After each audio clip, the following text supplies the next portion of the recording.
Hey everyone, National Master Sean Lei here, and today I just want to clear up something very important for today's opening video, something I said on Sunday in the best opening for you video. Now, in that video, I mentioned that the best opening for you is basically any opening that you really enjoy and something that you basically can play to a very well standpoint.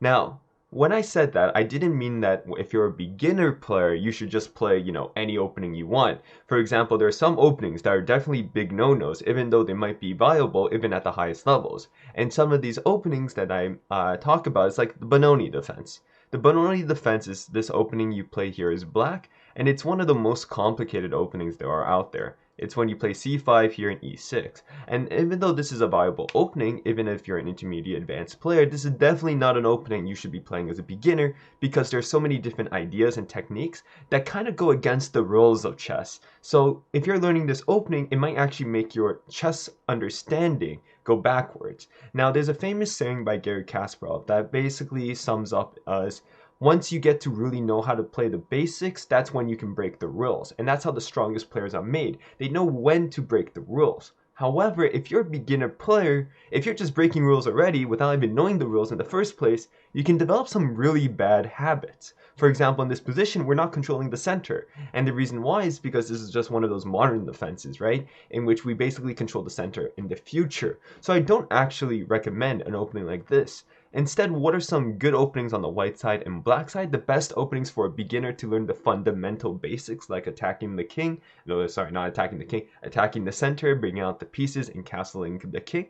Well, the simplest things that you can do, the simplest openings you can learn essentially, is basically moves like the Italian defense. The Italian defense is really good for you to learn as it's quite simple and it's all about that development, all about that castling the king fast. And if you want to improve from the Italian game, instead of playing moves like knight c3 or castling, you can try to learn some other things like pawn c3 in this position. For example, if they play knight f6, you can play pawn d3, of course, to defend e4. And after they play a move like bishop c5, I recommend playing pawn c3. And the idea of this is, of course, going for these simplistic middle game strategies, but will help you blossom and basically learn the techniques you need as you get better and better. So the Italian defense is the old but goodie one, but there's some other ones that I recommend as well. Now, somebody in the comment mentioned whether or not they should learn the London defense if they're just beginning out and whether or not they're a novice. And the London defense is a very good opening at the highest level, and I did mention it is an easy system to learn in my opening versus system video.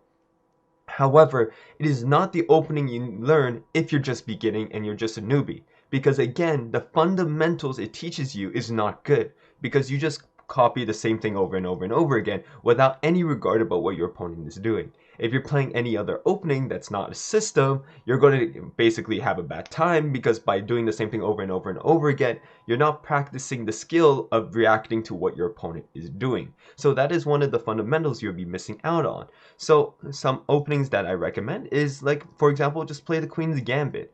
This opening, you learn what to do if your opponent captures here, what to do when your opponent accepts the gambit and gives you center control, but you also learn how to basically put pressure on your opponent's center pawn so that they force to capture you, right? So you're learning the fundamentals with these openings. So d4, recommend just the simple Queen's Gambit. If you're playing e4, then I recommend the Italian game. These are both just old but good openings that basically, well, the romantic period people play, the scientific people play. And the reason why these openings were created during those times instead of a lot of these modern openings is because they're simple to understand and they follow the basics of chess you need to master before you go on to greater things, like, for example, the Benko Gambit that I really do enjoy myself. However, on the flip note, once you master these techniques and if you feel really good, then you can start playing these tricky openings, trying to get your opponent out of the opening preparation and basically win games, especially in tournaments, right?